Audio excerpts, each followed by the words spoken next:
très jeune joueur qui pleure, qui est vraiment en larmes face aux journalistes. Aubameyang qui est en zone mixte, qui avance et qui regarde personne et qui n'a même pas envie de dire un mot. Quand une équipe est aussi attaquée mentalement, il faut en profiter. On ne gagne pas un match uniquement... Alors oui, effectivement, nous, on est ivoiriens, on veut des buts, on veut du spectacle. Mais on peut aussi, dans la stratégie et dans l'intelligence de jeu, émousser l'adversaire mentalement, psychologiquement pour que, en fait, l'adversaire soit complètement dénué d'action et de facilité. Surtout. Moi, Joël, ce que je pense, ça peut être aussi un autre regain mental pour eux. Ils peuvent se dire... Non, ils peuvent se dire, on a croisé la Côte d'Ivoire 2 fois en éliminatoire. Ça ne s'est pas forcément bien passé. Zéro fois. Oui, 0 fois. Il y a eu un match nul et puis il y a eu une victoire de la Côte d'Ivoire. Ils peuvent se dire, on sort de cette compétition à la tête haute et nous créer les... Justement, c'est toutes les difficultés dans le but de peut-être nous emporter avec le déficit mental. Justement, on peut avoir ce genre de raisonnement lorsque on est un petit peu en retard au niveau des points. Partir la tête haute, on fait des bons matchs, malheureusement, ça ne rentre pas, ça reste que sur du jeu. Là, quand on attaque le mental d'un joueur, d'une équipe, là, pour le coup, alors soit ils sont sauvés et ça fera comme nous à la dernière CAN, ils vont rebondir, ce que je doute vraiment. Moi aussi. Mais je pense que là, le mental est tellement au fond, surtout avec tous les problèmes que la fédération gabonaise traverse. Je pense que là, pour le coup, on a une vraie carte à jouer. Non, moi, je pense que c'est surtout... Joël parlait d'Aubameyang tout à l'heure, qui est passé dans cette zone mixte sans broncher, sans dire un mot. Un des joueurs les plus expérimentés de cette équipe. Nous aussi, on a des joueurs expérimentés dans cette équipe qui tirent un peu, si on peut dire ça, vers la fin. Je pense à Franck Kessié, Seko Fofana. Mais c'est des joueurs... Non, je parlais en termes d'expérience, si vous préférez. En termes d'expérience, des joueurs comme Franck Kessié, Seko Fofana, est-ce que beaucoup se posent la question, ils sont fatigués, vous le disiez justement, que le grand public lui tapait dessus, ouais, on n'en veut plus, on n'en veut plus. Aujourd'hui, est-ce que pour vous, Franck Kessié et Seko Fofana, ces 2 joueurs hyper importants de cet effectif, sont toujours bons pour le service? Non, évidemment. Évidemment, pour moi, ils sont bons pour le service. Après, c'est 2 cas individuels, hein, à prendre chacun. Différents. Oui, vraiment différents, à prendre chacun. Franck Kessié, bon, c'est le métronome de cette équipe, c'est clairement le stabilisateur. En fait, le rôle qu'un stabilisateur joue sur un poste téléviseur ou un réfrigérateur par rapport au courant, c'est le rôle que Franck Kessié joue dans cette équipe nationale. C'est vraiment le modérateur de cette équipe. Personne n'est indispensable, mais pour moi, il n'est pas loin d'être indispensable à cette équipe, Franck Kessié, clairement. Et ça, je le dis sans faux fuyant.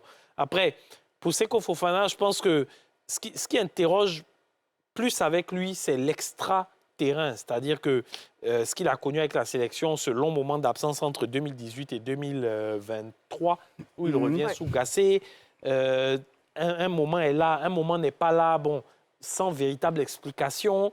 Je pense que c'est ça un peu qui fatigue. Pour ce qui est de son implication, une fois qu'il est sur le terrain, je pense que ça ne souffre d'aucune contestation. Et on l'a vu aujourd'hui, il tente des choses. C'est vrai que ça ne réussit pas toujours, mais c'est quelqu'un qui apporte du volume de jeu, de l'abattage, qui apporte du danger à l'entrée de la surface de réparation adverse aussi. Roland, vous êtes d'accord avec Nasser? D'accord en partie, mais je vais rester seulement sur le jeu. Hein. Quand on regarde un Franck Kessié, souvent, il ne faut même pas qu'on se pose la question, est-ce qu'il est bon pour le service? Ce que les gens oublient, c'est que, et comme il a bien dit, hein, ce sont des jeunes. On a l'impression qu'on a affaire à des vieux joueurs. La présence de Lazare, ils ont été précoces, voilà. Surtout Franck Kessié, par exemple, c'est un leader né. C'est un leader né, il est précoce. Il a commencé aussi ici au Stella à un très jeune âge, pratiquement 16 ans.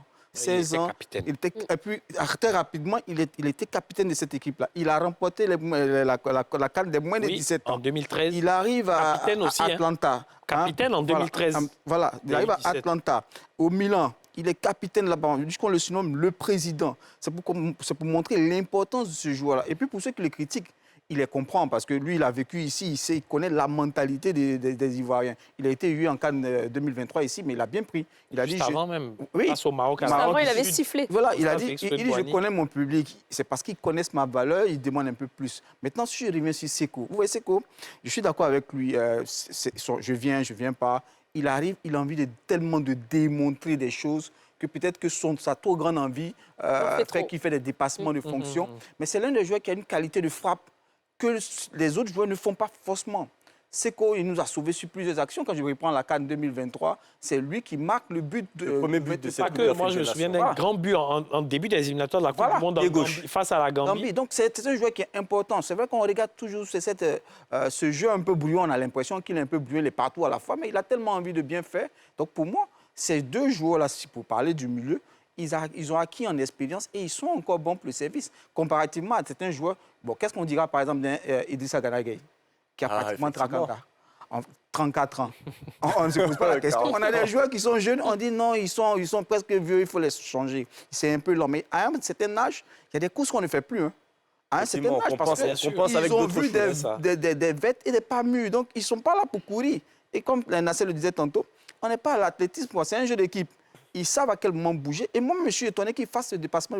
Quand tu retrouves Franck ici en attaque, qui joue le rôle souvent d'un numéro 9, c'est lui qui nous a sauvé plusieurs fois des choses. Regardez, vous voyez, à chaque fois, c'est deux touches maximum. Il libère le ballon simple. Parce que c'est le rôle, c'est ce que devaient faire les attaquants, ils ne le font pas.